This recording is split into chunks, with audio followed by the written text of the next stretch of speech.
Hello everyone, মই নিউমাৰলজিষ্ট Manisha কেকাকতি।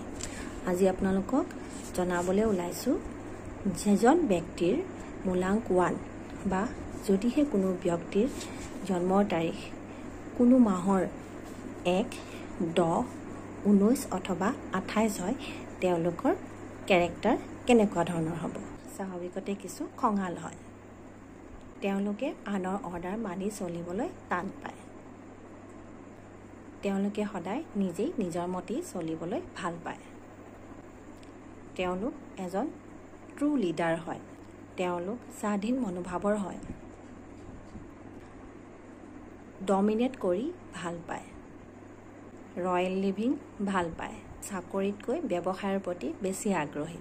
Business যদি তেওঁলোকে কৰিব বিচাৰে তেনেহলে ফায়াৰ ৰিলেটেড যদি বিজনেছ কৰে তেওঁলোক অতি সোনকালেই তেওঁলোক সফল হ'ব।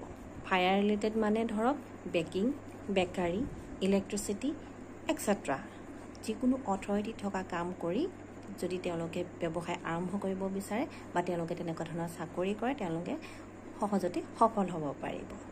যদিহে মিলিছে তেনেহলে আপোনালোকে ভিডিঅ'টো লাইক, ফলো এণ্ড শ্বেয়াৰ কৰিবলৈ একেবাৰে নাপাহৰিব আৰু মোক সদায় মৰম দিব।